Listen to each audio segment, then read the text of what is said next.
کہ centrifugal force اور centripetal force کا ایک ایکویلیبریم نکلا ہے، جس ایکویلیبریم پر یہ پلانٹ قائم ہیں اور اپنے اپنی جگہ گھوم رہے ہیں، ایک دوسرے سے ٹکراتے نہیں۔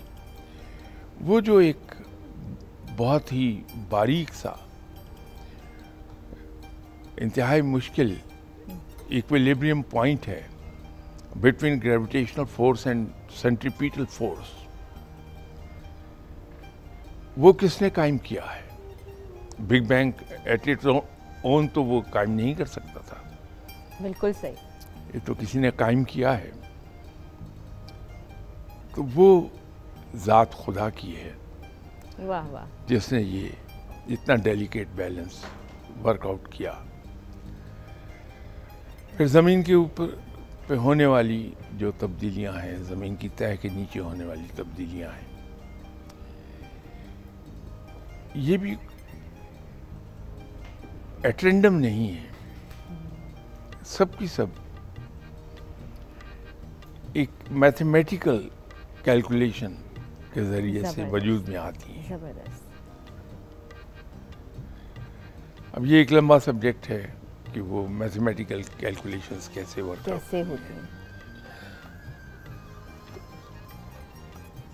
یہ کائنات جہاں میں یہ عرض کر رہا ہوں کہ بڑی ڈیلیکیٹ بیلنس پر قائم ہے، وہیں ایک نظم و ضبط کے تحت چل رہی ہے۔ معاف کیجیے گا، یہ بڑھاپا ایسی چیز ہے کہ اس میں یہ پرابلمز آتی رہتی ہیں۔ یہ جو قیامت ہے جی، وہ بپا ہی ایک صورت میں ہوگی کہ یہ بیلنس آؤٹ ہو جائے گا اور سورج اپنا آربٹ چھوڑ کر زمین سے سوا نیزے پر آ جائے گا۔ پہاڑ جو ایک طرح سے جیسے آپ لوگ جو موٹر سائیکل اور کار چلاتے ہیں تو ویل بیلنس کرتے ہیں، کیونکہ ویل سپن کر رہا ہوتا ہے، جی جی جی جی، اگر اس کی بیلنسنگ نہ کرائی جائے تو وابلنگ کرتی ہے گاڑی۔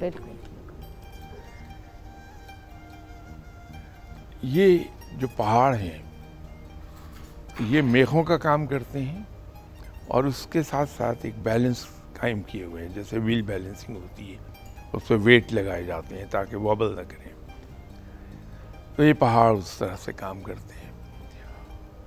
وہ بیلنس آؤٹ ہو جائے گا اور پہاڑ جو اتنی مضبوطی سے گڑے ہوئے ہیں زمین میں میخوں کی طرح، یہ روئی کے گالوں میں تبدیل ہو جائیں گے۔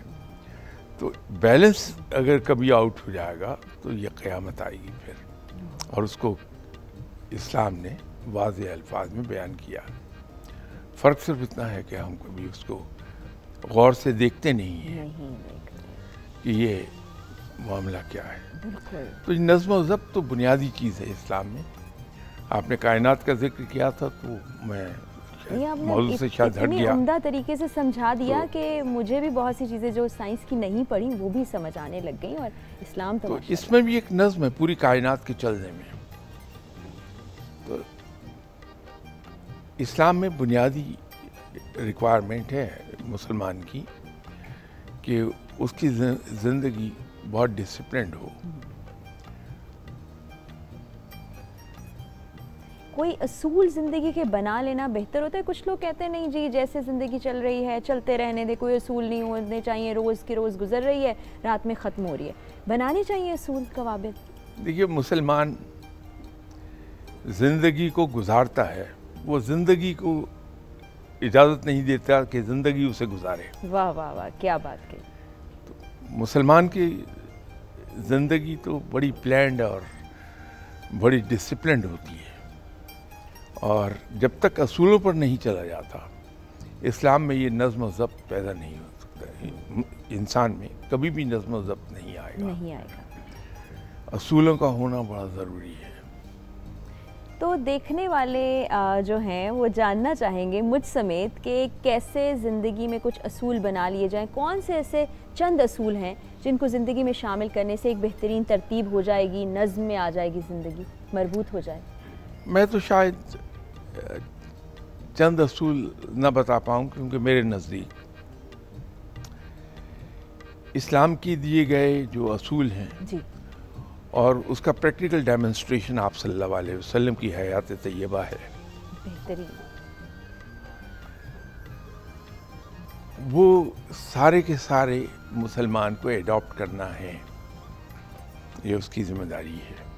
اگر وہ مسلمان سے مومن بننا چاہتا ہے تو اسے پھر اسلام کے تمام اصول اپنے اوپر اسی طرح لاگو کرنے پڑیں گے جس طرح آپ صلی اللہ علیہ وسلم نے اسے ڈیمونسٹریٹ کیا تھا اپنی زندگی کے ذریعے.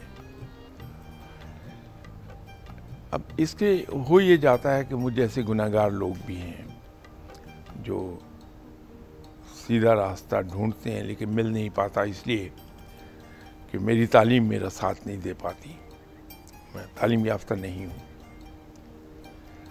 تو اس کا آسان سا ایک راستہ ہے کہ کچھ بھی نہ کیا جائے، صرف اور صرف آپ صلی اللہ علیہ وسلم کی سنت کو پکڑ لیا جائے مضبوطی کے ساتھ، اور آنکھیں بند کر کے